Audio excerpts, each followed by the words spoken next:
Bonjour mes chers amis de Facebook et d'Internet. Je profite de cette vidéo pour vous parler des cantonales.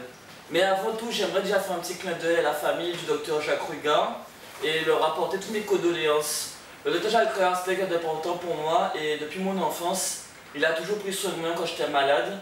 Alors c'était important pour moi de lui faire un petit clin d'œil aujourd'hui et de lui dire de reposer en paix. Les cantonales ont été spéciales cette année. En 2004, c'était déjà chaud, mais vraiment cette année, on a vraiment eu un élan, on va dire, de haine et vraiment on a eu un souci avec l'ambiance autour de la campagne.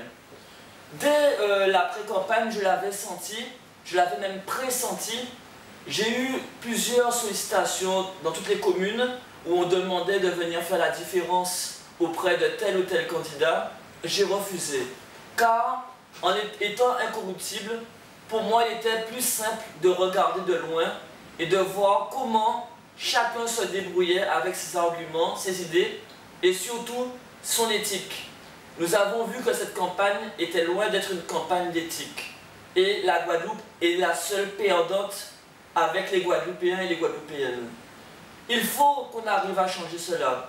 C'est pour ça qu'il est important de faire un appel à vous, les jeunes et moins jeunes qui sont pour une nouvelle Guadeloupe, une autre Guadeloupe, une Guadeloupe plus propre, où l'état d'esprit change.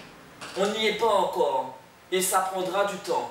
Mais je ne perds pas espoir, et je sais qu'avec vous, ça changera.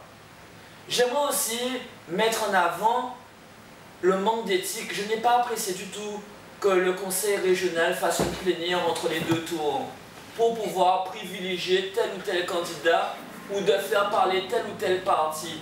J'ai vraiment pas apprécié cela, et pour le dire en plénière n'aurait fait que accentuer ce qu'il voulait mettre en place réellement. Je voulais dire aussi quelque chose de très important, qui pour moi est crucial par rapport à tout ça, c'est de voir que je comprends pourquoi il y a eu autant d'abstention.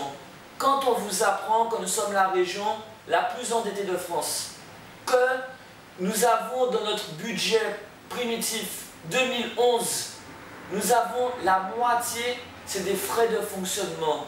Et nous avons à peine environ 25% d'investissement. Comment voulez-vous qu'on avance et que la population croit dans les élus? L'équipe régionale est là depuis 2004. Ils disent que le déficit est dû à l'ancienne présidente. Disons, je n'étais pas là à cette époque. Disons qu'en 2003, le président qui est là a réellement eu un déficit. En 2004, il ne l'a pas comblé. En 2005, il ne l'a pas comblé. 2006, il ne l'a pas comblé. 2007, 2008, il ne l'a pas comblé. 2009, il ne l'a pas comblé. 2010, il ne l'a pas comblé. 2011, il ne l'a pas comblé. Où est-ce qu'on va? Et ce qui me fait le plus peur, c'est le mot peur. Quand j'entends le président qui dit que oui, il a peur dans demain, voilà pourquoi il n'investit pas plus. Alors, je me pose des vraies questions. Est-ce que vous avez voté, pour ceux qui ont voté la liste Tous pour la Guadeloupe, est-ce que vous avez voté pour quelqu'un qui a peur de prendre des décisions, qui a peur de relever le challenge et le défi? C'est la question que je me pose. Quand je me suis présenté président de région, j'avais présenté un projet ambitieux, un projet allant de l'avant, qui allait apporter une valeur ajoutée. Aujourd'hui, on entend que oui, on ne peut pas faire trop de choses parce qu'on ne sait pas ce que demain nous apporte. Mais tous les communs du mortel ne savent pas ce que demain leur apporte.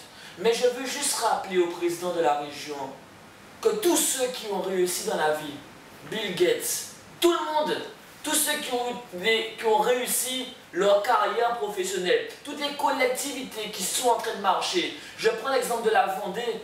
La Vendée, elle a investi des millions d'euros et à présent, elle a un retour sur investissement. C'est l'une des régions les mieux gérées de France.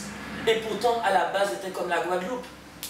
Ce que je ne comprends pas, c'est que si la peur nous empêche d'avancer, il faut couper cette peur et passer à une vraie ambition, un vrai projet du futur.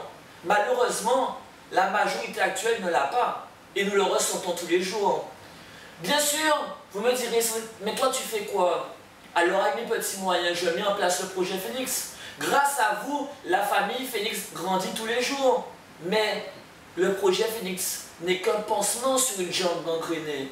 Alors, êtes-vous prêt à la couper avec moi, cette jambe gangrénée, et de passer à une jambe neuve, où on pourra courir, où on pourra se déplacer, et surtout où on pourra évoluer dans nos têtes et dans nos porte-monnaies? C'est la question que je vous pose.